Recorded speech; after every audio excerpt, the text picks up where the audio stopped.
Oh, I see Sparrow. Hi, Sparrow. Hear your voice. Hello, hello. Do I need to click a button or anything?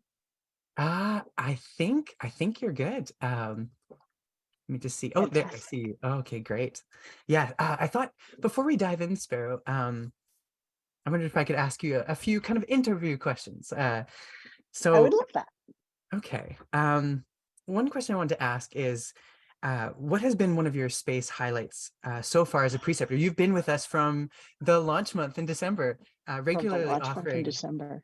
Yeah. So we'd love to hear, yeah, just one of your highlights. There have been so many presentations at moots, people writing their first piece, but I have to tell you that one of the things that made my heart bust open happened this month when we had a couple of people come into creative writing, and there are several familiar faces who've been around from month to month to month.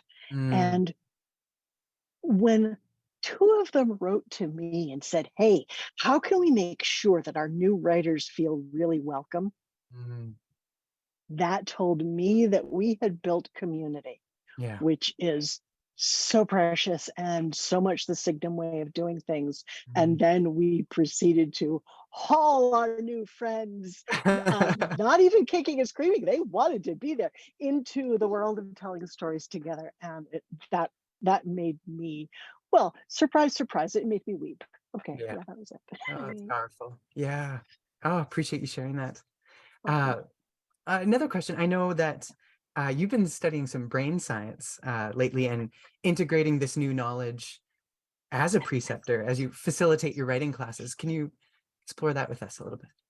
A bit in my understanding, and a lot of this comes from The Body Keeps the Score by Bessel van der Kolk. I got to go to a week-long seminar with him.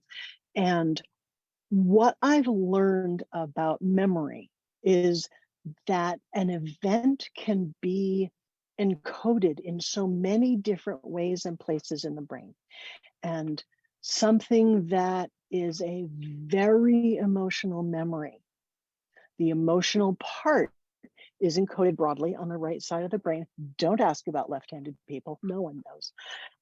Yet, the right side of the brain is not good at time.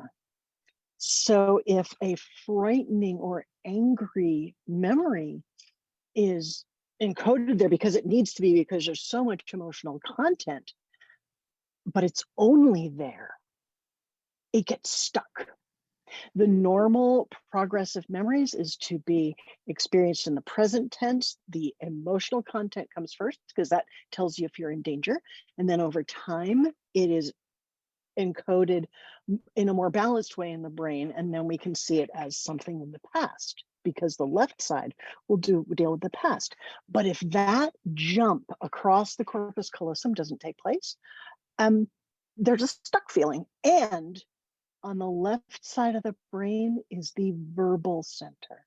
So if we write or tell our memories, or we write or tell fiction that draws and is relevant to our memories, that's a way of balancing that memory across the whole brain so Mm, that it goes back into the proper. We still have that emotional content available to us, but it's not happening right now. It's in the mm, past. mm, And so people who are interested in the writing the hero space module, yes. that's what that module is based on. And that's been my big sort of heart work Yeah. in the last couple of years. Oh, wow. Now, you've not only precepted in space, you've also participated as a student. Can you share how that experience has been? Oh my word. Oh Perhaps, my word. like, Um, yeah, yeah. Absolutely. I've taken probably half a dozen space Mm, modules, and I discover that when I go in there, I'm going in as a writer. I took mm, the game mastering class in September, and I said, can I use these ideas as I world build for stories. And oh, poor Sean Gaffney, I went into his geology um, module in October, and he's okay. Here are the ways that the mountains are built. And I said, yes, but what if the mountain spirits don't want to do that? Oh Lordy. And but here's the thing. I did a little self-challenge. In August, I took Serena Higgins's Poetry in Forms. And I like to think of myself as a poet, sort of in the way that most fourth graders think of themselves as poets. I throw cool words in a great order. That's fun. And Dr. Higgins, who has studied and worked with poetry in the classic type forms, really taught me a lot.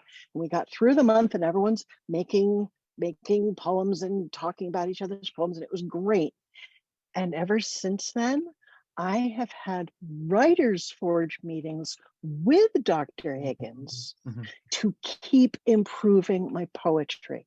And so that turned into a whole new path of my improving my writing. So it's been very exciting being a student in space. Yeah, thank you for sharing and the way you participated. Well, it's time for your capsule, Sparrow. I'll share your title and a little bit about it. So this capsule is entitled A Unique Shape for a Collective Story. Have you been confused by the conflicting story planning advice from writing programs like Save the Cat and Story Grid and 27 Chapters, to name a few? Sparrow is going to cut this Gordian knot with some writing advice, which we'll try out collaboratively. We're going to end up with a never-before-seen shape for a shared story plan, ready to be written in your own unique voice. Oh, and we'll have loads of fun doing it. Okay, thanks, Sparrow, and over to you. Oh, very good. May I share my slides, please, Rob? Yes. All right. Do I have the, I'll wait until you kick the magic button. But meanwhile, I'm going to put the link to my slides in the chat for folks who want to review those at home, and also folks who use screen readers. Any slides which were primarily a graphic something, in the speaker's notes, you will find a description of that graphic. All right. Dr. Olson, we need Sparrow to become host, and I can't make that happen right now. So if you are there, Corey, I can make Sparrow the host. That would be great. Fantastic. And yes, I think, Christopher, you're in the right place to join the crew. All righty. Do I have a magic button? I don't have a magic button yet. The magic button yet? We're waiting for magic. Oh, I'm sorry. I have to wave the wand of the permission fairy. Here we go. Ready, Sparrow? Bling. You'll have to show it on paper, Sparrow. You'll have to get creative. I will have to get creative. That's okay. Then I'm just going to read off of the slides that you cannot see unless you followed the link. Ha, so there, someone tell me when I should have the ability. No ability. That's cool. That is the link in chat, Sparrow. Thank you very much, Jean. Welcome to my world, Sparrow. There you go. There you go. Fortunately, I have lovely guide. Okay, so welcome to the creative writing sector of space. I am your gracious host, Sparrow, and stories, you will not be surprised to think about the idea that stories have shapes, stories have patterns, stories have elements of familiarity. Of course they do. We're thinking about the cauldron of story. We're thinking about ideas across time. And you may very well have heard of the heroic story shape. But do we mean Otto Rank's heroic mythotype? Do we mean Lord Raglan's mythic archetype? Do we mean Joseph Campbell's hero's journey? Do we mean Faith Acker's continuum of heroic service? Do we mean Alexis Height's model of the child hero? There are so many different ways to form a story. What about the 3-act structure with a beginning, middle, and end? Well, doesn't each one of those acts have a beginning, middle, and end? That's called the 9-block method of story making. And what if each of those blocks itself has a beginning, a middle, and an end? That's the 27 chapters method of Katie Tastic from YouTube and other great places on the internet. And that leads us to the notion of fractals. The people who, believe it or not, combine lots of pattern recognition software to stories have said, you know, the stories that have lasted a really long time are like fractals. They have a big shape, but that big shape is repeated over and over within the story. So I'm going to try once again to share my screen. Nope, that's not happening. Yes, mathematics for music, mathematics, and all these things. So it is very great. Back to looking at the slides. So how should we shape our stories with all of this advice happening? Do we follow human development in the cognitive, psychosocial, adult development, moral development, faith development? What do we do? What do we use the stages of grief and change as Mary Robinette Kowal does? Do we use the story grid that Tim Grolin has invented, the Save the Cat beat sheet, which we talked about last October right here in the Space Capsule? There are a lot of folks right now, a lot of people are ready to write. They want to write. They're ready to get their stories down. And so a lot of writing instructors will say, here's a method that will work. And sometimes they say, this is the method that works. This is the only shape of stories. And I am here to challenge that notion because, there we go, I'm the co-host now. Because anyone who is saying, I'm going to tell you something if you give me money, I'm automatically a little leery of. So here we go. I'm sharing this very beautiful, we're on like slide 20 or something. As Kurt Vonnegut says, there are a lot of story shapes. He's got the down up of man falls in hole, man climbs back out again. There's the up down up of boy meets girl, boy loses girl, boy gets girl back again. There's the one step at a time climbing up like Cinderella, who gets the shoes and the coach and the footman and the dress, and then it's midnight and she falls off a cliff, but then the shoe fits and she goes tearing off. In the speaker notes on this slide, you will find the link to Vonnegut giving this little talk as he did toward the end of his career. And it is brilliantly funny, and it is well worth spending 17 minutes watching him talk about the shapes of story. Okay. Onward. So there are plenty of story shapes that work. There's something in the chat. Oh, thank you very much. And onward. So what I thought we would do today is make up a new story shape. And we could sit and debate it for hours and hours, and then I would not fit in my time slot, and then that would be wrong. So yes, this is a slinky. Here's a little graphic of a slinky. What it is a spiral that is leading upward as the story moves onward.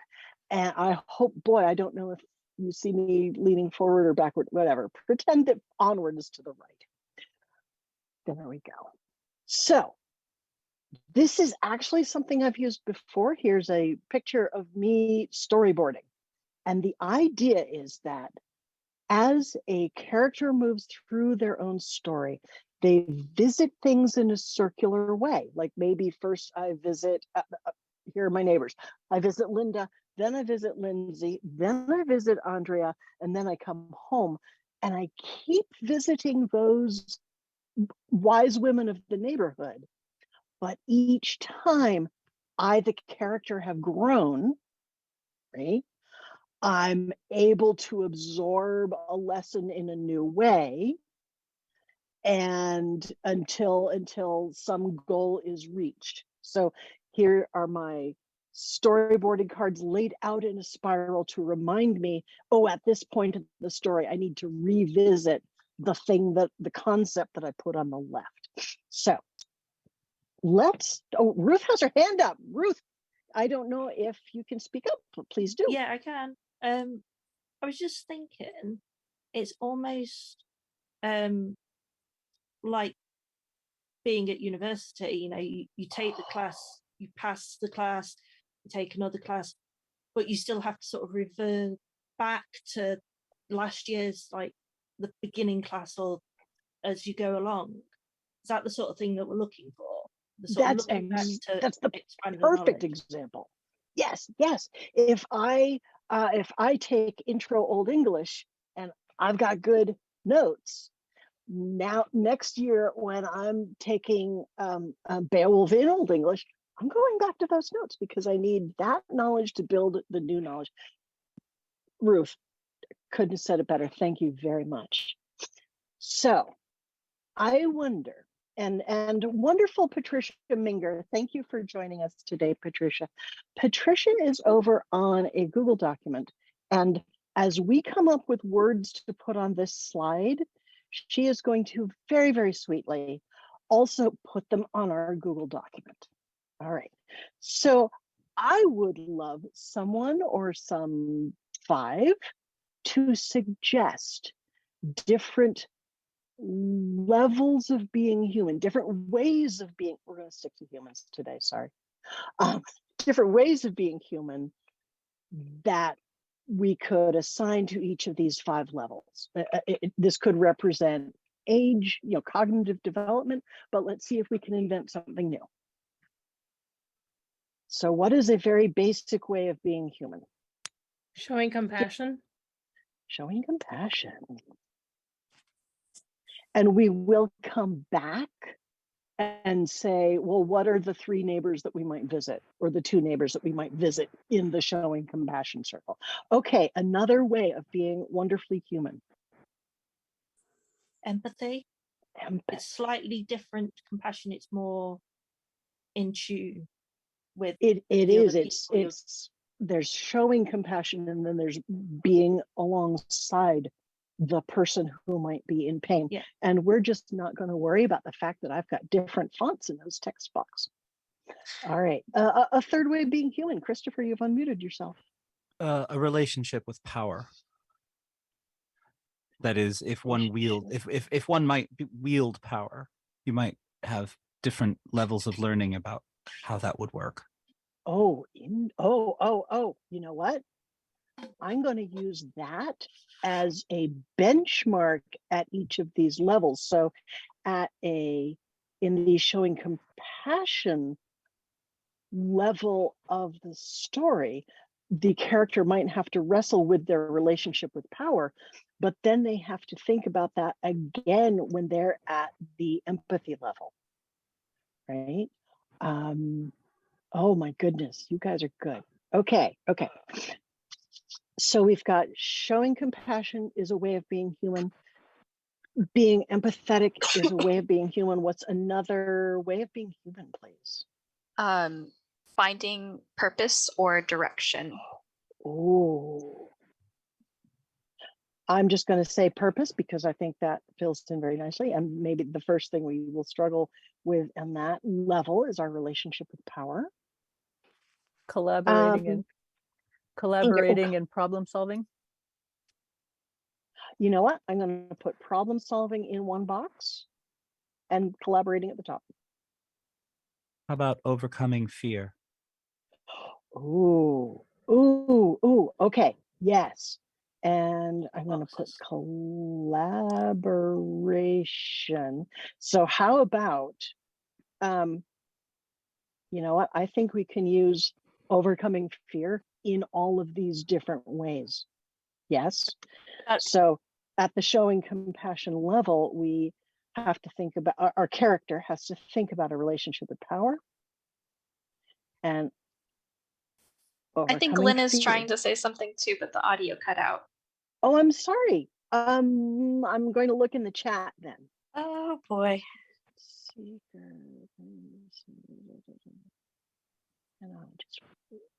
Can you hear me now? Yes, I can. Anger. Oh, oh, oh, oh, oh, oh, oh. Okay, that is a thing to deal with at many different levels. So we've got what we're going to deal with at each level is anger, a relationship with power. I can see how those will be related, and overcoming fear. So what we've got now is 5 mini chapters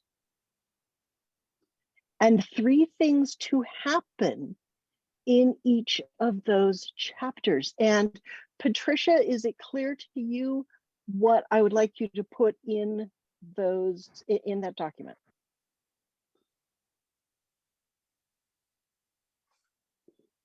Yes, I think so. I've been typing.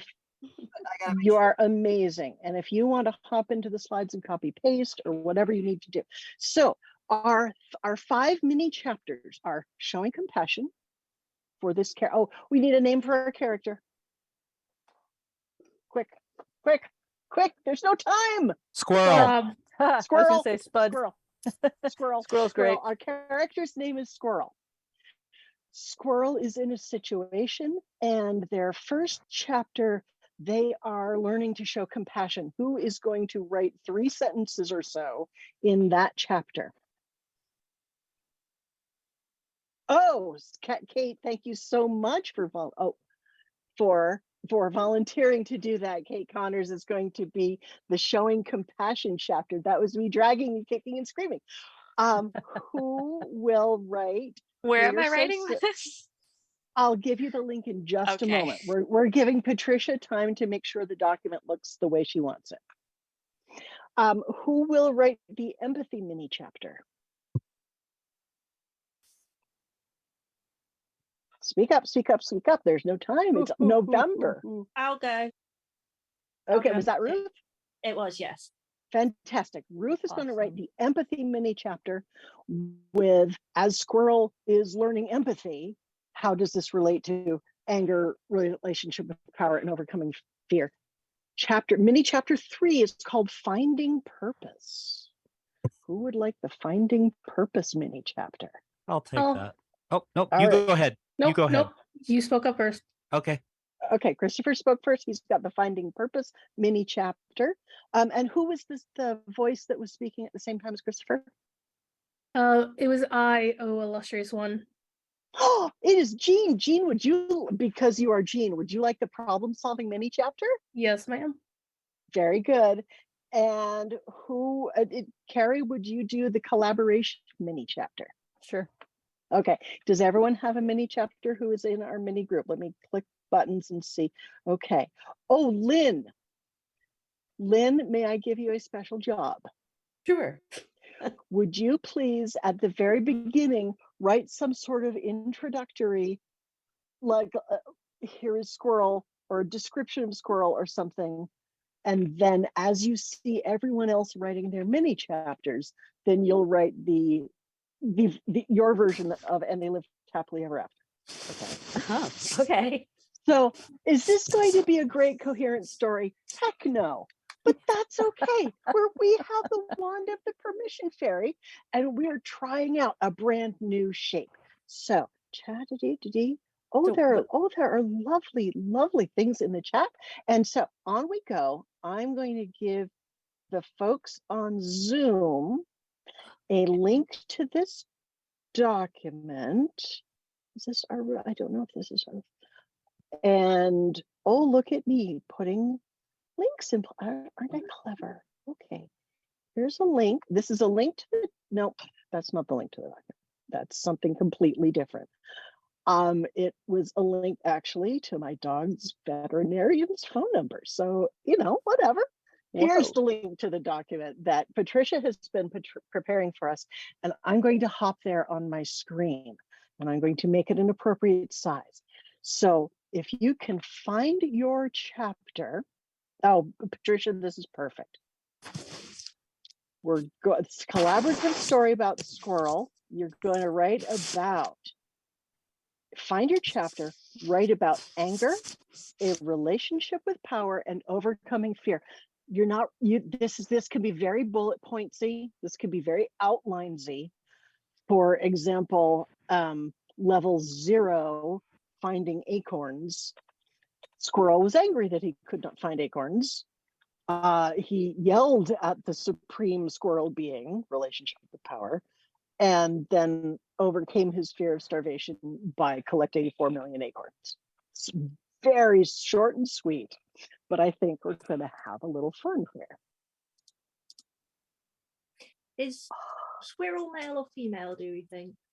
Oh, let's use they. Let's use they. Okay. So I'm writing an introduction Yes, please. to squirrel. You might do a little setting, Lynn. Okay.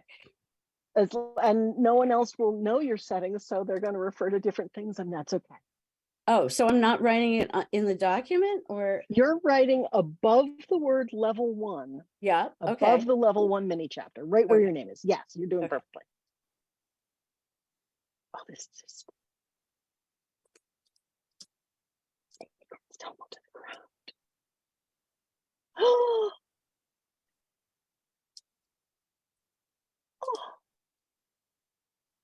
the little brother squirrel.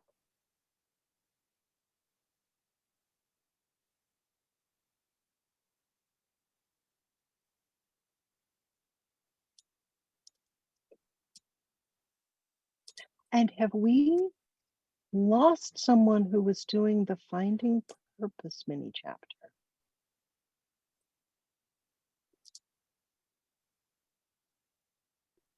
I believe that was Chris. Oh, if we lost Christopher. May have.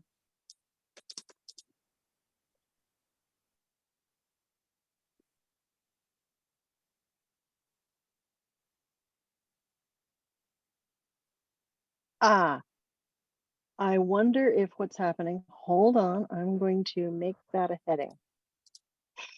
Christopher, there's a heading called Level 3 Finding Purpose that should help you get to your mini chapter. And I apologize for not being more cognizant.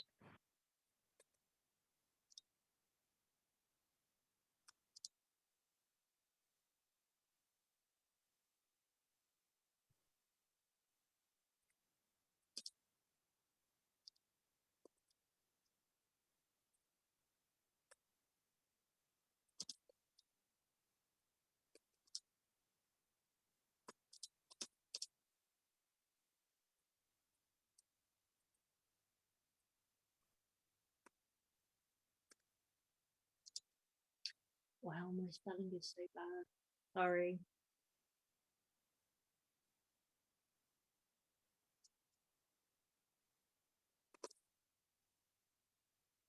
And Rob, would you please let me know where we are on time?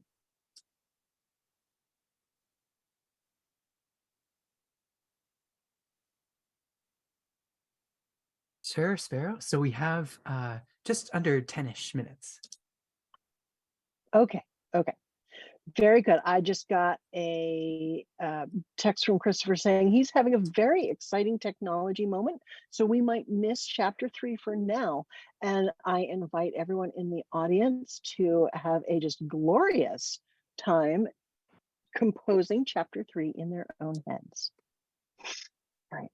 We have, my goodness. And please do not worry about spelling. It's November. Fortunately, it's really only September, so I don't have to finish my NaNoWriMo novel yet. But actually, it is National Novel Writing Month. We don't go back and edit, not for anyone. Again, the permission fairy says it's okay to edit later. Oh, Lynn, how lovely.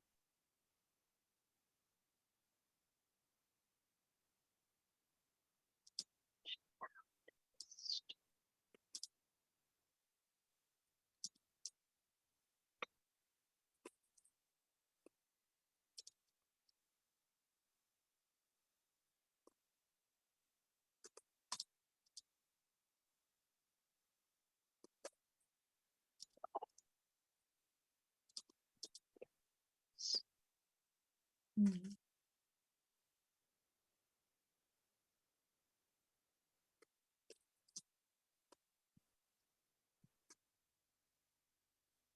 Yes. Okay.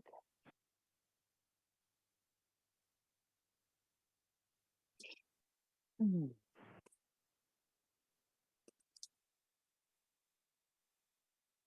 While our writers are writing, I do want to mention something about space to folks who've never been in there. For some modules, like the one that the wonderful Dr. Brown modeled for us a moment ago, the preceptor brings great material and turns it into a discussion and really leads the way and has brought in text and quotations, and the activities are contained within the time of the class meeting. Some people, not to name names, will challenge you to write a 50,000 word novel in a month, while at the same time reading up to like 50,000 words plus of your classmates and commenting on them for peer feedback. So that's a thing you might consider.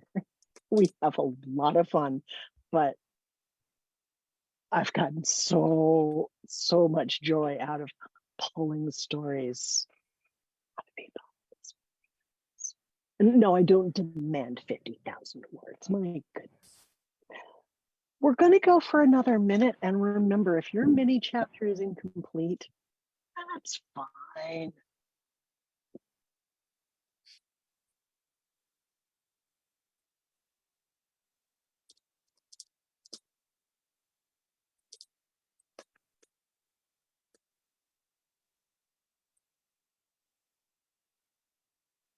All right. Oh, thank you very much, Rob.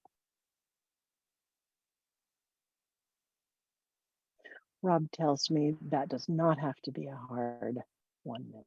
I can be a little soft about that.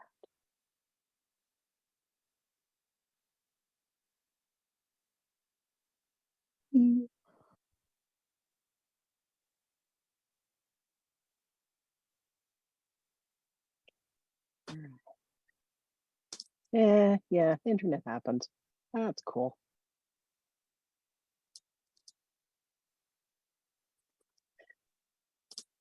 When we meet during space class times, we do peer review. We do writing exercises like this. We do some games. We do. I consider it part of my job to go out and listen to Tim Grall's story grid method and to go through Neil Gaiman's masterclass and to bring techniques and ideas back to the group. And boy, it's fun. Okay, so let's wind down in about 10 seconds. And if you remember, if you leave off in the middle of the sentence, you know where you're going to pick it back up. Okay. Okay, lovely people, here we go. In a small park that used to be part of a large forest. There we go. The ground is dusted with snow on this cold gray October day. Is the ground frozen? Squirrel was supposed to meet their friend Chippy, Squirrel's bestest friend. They've known each other since they were wee rodents. Squirrel rushed down the tree as acorns tumbled to the ground. It was a race to collect them before others got them first. Then their little brother chittered at them from a nearby tree. He was stuck. Squirrel paused and chittered back, "Get yourself down." And they went for a nice big acorn that rested just a few trunks away and then froze when a screech of dismay rang out. Squirrel's little brother was hanging precariously from a branch. Squirrel was torn for a long moment. The acorn was beautiful and rich and brown, but then Squirrel sighed and darted back up the tree to rescue their brother from an imminent and ungraceful tumble. Little brothers were so much work, but in the end, brothers were even more valuable than acorns. Chapter 2, Empathy. They are all They are with all their acorns thinking of the other families. They are angry that the tree is not providing enough food for the family, but also for the other families. As they are looking out of the park, they realize that it is not the tree's fault. They realize it is because the area for the trees is getting small. The trees are struggling to grow as they once did. The whole family begins to fear that it cannot stay in their home and they may need to move away from the area and all their friends. They realize that they could help the tree, planting a few of their acorns. Squirrel knew that they must find their sibling. Chapter 3, Finding Purpose. But they were angry that this task fell to them. What adventure would be required in order to make that purpose real? Would they have to confront the great nut stealer herself, whose very gaze caused terror in the heart of the boldest tree leaper? The brother must be rescued, and so Squirrel leapt into the unknown. Chapter 4, Problem Solving. The annoyance Squirrel had with those who had been hoarding the acorns caused them to think about the situation carefully. Then they came up with a plan.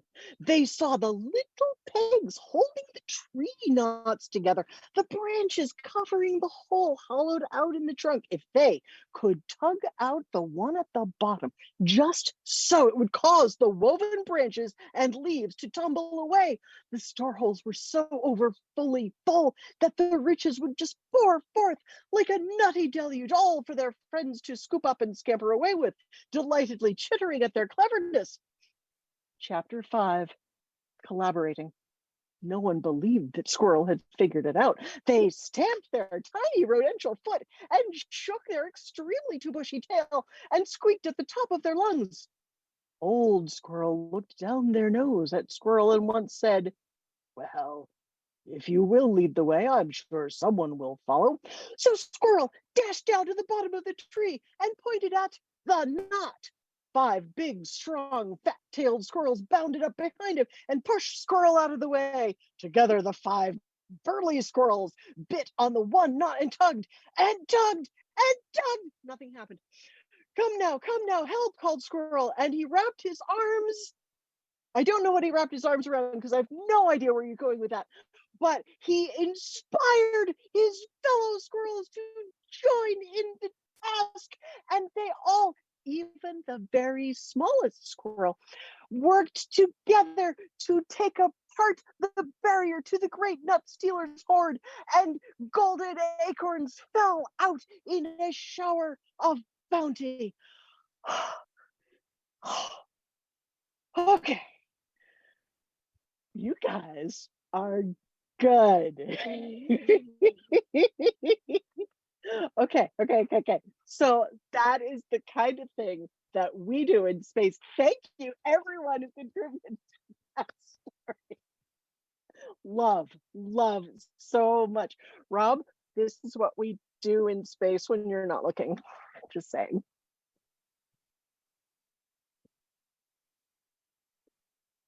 Oh, it's delightful. Delightful. Thank you, Sparrow, for giving us a taste of creative writing in space. And but also Ruth has how her hand up. You are building a collaborative and compassionate community of writers. Your capsule really models how fun it is to subcreate together too. So thank you very much, Sparrow. We do. We have someone's hand up. Ruth, is there something that you would like to add, please? I was just going to say that I took your path course on storytelling. Yes, you did. And that's another thing perhaps people might want to look into. The nuts and bolts and storytelling. I can't remember what the middle one's called, but that was also very instructive. It's a good grounding, and then they could come to space and build up on it like the spiral. Yep, absolutely. I just wanted absolutely. The path courses, when they run, get right at the foundational level of these skills, and that was a great idea. Thank you, Ruth. But Rob, please continue. What else would you like us to know? Yeah, I'd like to share that in December and January, we're offering several Sparrow modules. These include writing workshop in December, a creative writing weekend intensive at the end of December. And in January, Sparrow, you are candidating creative writing stories in the darkness with co-preceptor Jenny Starstuff. Yes, yes. So yeah, why don't you share just a little bit more about your upcoming modules? Okay. For December Creative Writing Workshop, it will be very much what I've been describing so far. We meet, we talk about writing ideas, people go away and try them. You might be working on a long work, you might try just one scene out of the blue. We trade work and comment on each other. And one of the things I am proudest of is that everyone can, if you might be very reticent about sharing your writing, this might feel weird. There are plenty of places on the internet where you can go to have people be mean to you. But if you want support and excitement about your story, no matter what level you are at, then you come right here to Space Creative Writing Sector and you say, I need kid gloves. And that's a way to say, I am really nervous about this. Please tell me what you like.